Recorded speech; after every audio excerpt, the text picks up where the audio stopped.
రోజున ఏం చేస్తున్నారు వీళ్ళు? ఆ రోజునే ఆపాలి కదా. ప్రశాంతంగా ఎన్నికలు జరిగినాయని ఎందుకు చెప్పారు? అబద్ధం చెప్పారు వాళ్ళు. శ్రీనివాస్ రెడ్డి గారు మీరు డిఫెన్స్ అబద్ధం కాదా? ఆ రోజునే పట్టేసి ఆపేసి అక్కడ రీపోలింగ్ జరిగితే సమస్య ఉండేది కాదు కదా. అది శ్రీనివాస్ రెడ్డి గారు ఎన్నికల్లో మేము చాలా సార్లు పాల్గొన్నాము. ఇటువంటి విధానాల్లో మేము చాలా సార్లు కంప్లైంట్ కూడా పెట్టాము. ఇక్కడ చేయాల్సిన మొట్టమొదటి పని ఏంటంటే అభ్యర్థి కానీ అభ్యర్థి తరఫున ఏ చీఫ్ ఎలక్షన్ ఏజెంట్ కానీ లేకపోతే ఆ బూత్ లో పాల్గొన్న పోలింగ్ ఏజెంట్లు కానీ బిఎల్ఓకి రిటర్న్ గా కంప్లైంట్ ఇవ్వాలి. ఫస్ట్ ఆఫ్ ఆల్ స్పాట్ లో కంప్లైంట్ ఇవ్వాలి. ఏజెంట్లు బయటకు తోసేస్తుంటే కంప్లైంట్ ఇవ్వాలి. మీరు రాతపూర్వక కంప్లైంట్ ఇవ్వకుండా తర్వాత 10 రోజుల తర్వాత ఎప్పుడు మీరు నిద్రలేసి ఎట్లా జరిగింది అట్లా జరిగిందంటే కుదరదు.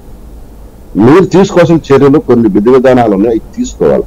మీ పెళ్లి రామకృష్ణారెడ్డి ఈ రోజు వరకు బూత్ లెవెల్ ఆఫీసర్ కానీ ఆర్ఓ కానీ లేకపోతే డిఈఓ కానీ డిస్ట్రిక్ట్ ఎలక్షన్ ఆఫీసర్ కానీ లేదు స్టేట్ కానీ సెంట్రల్ ఎలక్షన్ కమిషన్ కానీ ఈమెయిల్స్ ద్వారా అటువంటి కంప్లైంట్ ఏమైనా పెట్టాడా, అటువంటి డిమాండ్ చేశాడా?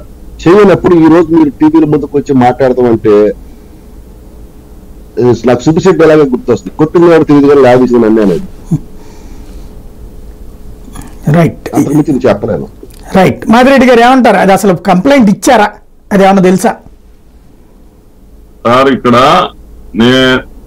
నాకు తెలిసి మొత్తంగా మేము ఒక 6 కేంద్రాల్లో రీపోలింగ్ జరగాలని కంప్లైంట్ ఇచ్చున్నాము. ఆ కంప్లైంట్ మీద ఎలాంటి చర్యలు ఇంతవరకు తీసుకోలేదు.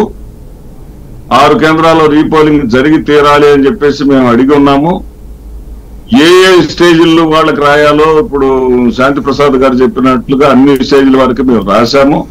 కంప్లైంట్ ఇవ్వకుండా మరి అక్కడ రీపోలింగ్ జరపాలని ఎట్లా రాస్తా అడుగుతారండి?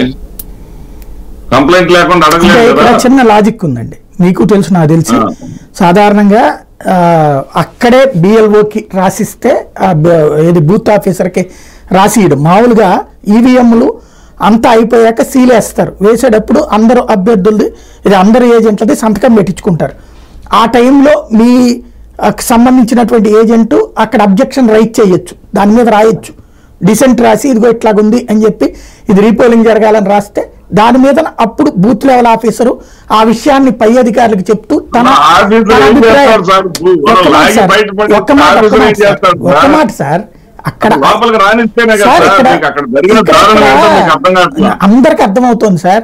తర్వాత ఎన్నిక జరిగింది అది గుర్తుపెట్టుకోండి. అది పగల కొట్టాక ఎన్నిక ఆగిపోలా. ఆ తర్వాత వేరే ఈవీఎం మిషన్ పెట్టి ఎన్నిక జరిగింది అంటే అప్పుడు మీ ఏజెంట్